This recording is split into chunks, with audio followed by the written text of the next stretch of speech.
2026 Michigan DMV HazMat Endorsement Test, 230 questions, and complete answers. Question 1. To transport hazardous materials, a driver needs Option A, only a CDL. Option B, a CDL with hazardous materials endorsement. Option C, a CDL with a tank endorsement. The correct answer is Option B, a CDL with hazardous materials endorsement. Explanation. To drive a vehicle of any size that is used to transport hazardous materials, you must have a CDL with a hazardous materials endorsement. Question 2. Containers of hazardous materials must be Option A, brightly colored. Option B, braced to prevent movement during transportation. Option C, made of cardboard. The correct answer is Option B, braced to prevent movement during transportation. Explanation. Containers of hazardous materials should be braced so they will not fall, slide, or bounce around during transportation. Question 3. When trying to control a minor truck fire, what should you do before opening trailer doors? Option A, check to see if the doors are clear. Option B, throw water on the doors. Option C, remove your protective equipment. The correct answer is Option A. Check to see if the doors are clear. Explanation. If you are experiencing a truck fire, you should not attempt to open trailer doors without first feeling the doors to see if they are hot. If the doors are clear, there may be a cargo fire. Leave the doors closed if there is a cargo fire. Question 4. When approaching a railroad crossing while transporting chlorine, Option A, you must stop before crossing the tracks. Option B, you must reduce your speed before crossing the tracks. Option C, you may proceed across the tracks without stopping if no warning lights are flashing. The correct answer is Option A. You must stop before crossing the tracks. Explanation. If transporting any amount of chlorine, a driver must always stop at a railroad crossing 15 to 50 feet from the nearest track, regardless of the presence of a train. Question 5. Load hazardous materials. Option A, near heat sources. Option B, away from heat sources. Option C, away from shadows. The correct answer is Option B, away from heat sources. Explanation. Always load hazardous materials away from heat sources. Be aware of regulations on explosive or flammable materials that prohibit them from being loaded in cargo spaces with heaters. Question 6. When loading compressed gas, the liquid discharge valves should be Option A, closed. Option B, removed. Option C, opened.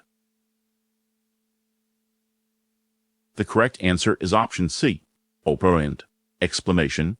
On a compressed gas tank, liquid discharge valves must always be kept closed, except during loading and unloading. Question 7. A person should not smoke within blank of a vehicle placarded for Class 3 or Division 2.1 materials. Option A, 50 feet. Option B, 25 feet. Option C, 100 feet. The correct answer is Option B, 25 feet. Explanation. You should not smoke within 25 feet of a placarded cargo tank used to transport materials that are categorized as Class 3 flammable liquids or Division 2.1 gases. Do not smoke or carry a lit cigar, pipe, or cigarette near a vehicle containing flammable or explosive materials. Question 8. Shipping papers should be Option A, hidden from view. Option B, placed in the glove box. Option C, easily seen by anyone entering the cab. The correct answer is Option C, easily seen by anyone entering the cab. Explanation. When transporting hazardous materials, shipping papers should be kept in a pouch in the driver's side door or in another location where the driver is able to easily reach them while their seat belt is fastened. The papers must be easily visible to anyone who is entering the cab. Question 9. You may leave a vehicle that is carrying explosives unattended. Option A, under a bridge. Option B, in a safe haven. Option C, on the shoulder of a highway. The correct answer is Option B, in a safe haven. Explanation. When transporting hazardous materials, you may leave your vehicle unattended in a safe haven. A safe haven is a location that has been approved for parking unattended vehicles that are loaded with explosives. Question 10. When loading containers of hazardous materials, you should not use option A, dollies, option B, the hooks, option C, straps. The correct answer is option B. Explanation. Always protect containers of hazardous materials. When loading hazardous materials, never use equipment that could damage containers or packaging, such as hooks. Question 11. If a package contains liquid containers, the box must display option A, arrows pointing in the correct upright direction. Option B, a return address. Option C, the number of containers inside the box. The correct answer is option A, arrows pointing in the correct upright direction. Explanation. Packages that contain liquid containers must have orientation markers. Arrows displayed on the box should be pointing in the correct upright direction. Question 12. A person attending a placarded vehicle may be option A, in the sleeper berth. Option B, either awake or asleep inside the vehicle. Option C, within 100 feet of the vehicle. The correct answer is option C, within 100 feet of the vehicle. Explanation. A person attending a parked, placarded vehicle must be either awake inside the vehicle or they must be within 100 feet of it. If not inside the vehicle itself, the person must have a clear view of the vehicle. The person attending may not be inside the sleeper berth. Question 13. Class 1, Class 2.1, and Class 3 materials should not be placed in a trailer with it. Option A, a heater. Option B, an air conditioner. Option C, other items. The correct answer is option A, a heater. Explanation. The use of cargo heaters is not always permitted. When transporting materials that are categorized as Class 1 explosives, Class 2.1 flammable gases, or Class 3 flammable liquids, the use of heaters in the same space is generally prohibited. Question 14. If transporting hazardous materials, a shipper should warn others by option A, posting hazmat placards on their truck. Option B, putting flashing lights on their truck. Option C, sounding a siren. The correct answer is option A, posting hazmat placards on their truck. Explanation. Shippers of certain kinds of hazardous materials are required to display diamond-shaped warning signs, known as placards, on any transporting vehicles. Shippers are required to provide applicable placards, labels, shipping papers, and emergency response information. Question 15. When traveling with Division 1.1 explosives, you must park at least blank from any building. Option A, 25 feet. Option B, 50 feet. Option C, 300 feet. The correct answer is option C, 300 feet. Explanation.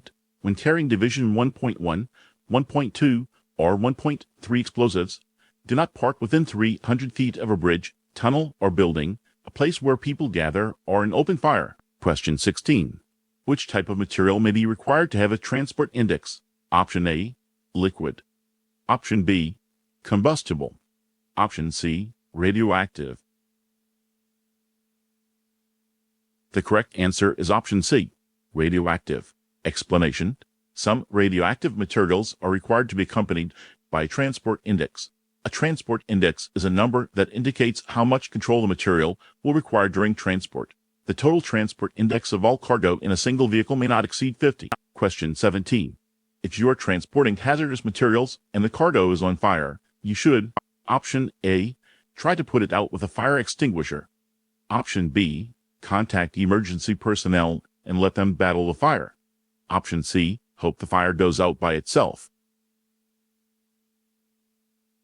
The correct answer is option B, contact emergency personnel and let them battle the fire. Explanation. Fighting hazardous materials fire requires special training and protective gear. Unless you have the proper equipment and training, do not try to fight hazardous materials fire yourself. Question 18. Who must label hazardous materials? Option A, the shipper. Option B, the loader. Option C, the driver. The correct answer is option A, the shipper. Explanation. The shipper of hazardous materials is responsible for packaging, marking, and labeling the materials. They must supply the warning placards. Question 19. Many products classed as poison are also option A, radioactive. Option B, flammable. Option C, gases. The correct answer is option B, flammable. Explanation: many hazardous materials classified as poisonous are also flammable. Question 20. Hazardous materials shipping papers may not be kept. Option A, in a pouch on the driver's door. Option B, in a pouch on the passenger's side door. Option C, within reach of the driver while the seatbelt is fastened. The correct answer is option B, in a pouch on the passenger's side door. Explanation: shipping papers must be quickly accessible in the event of an emergency. While driving, operators must keep the papers in a pouch on the driver's door or in clear view and within immediate reach while their seat belt is fastened. Shipping papers may be kept on the driver's seat when the driver is out of the vehicle. Question 21. The National Response Center must be notified of an incident resulting in any of the following, except option A, death. Option B, injury requiring hospitalization. Option C, injury not requiring hospitalization. The correct answer is option C, injury not requiring hospitalization.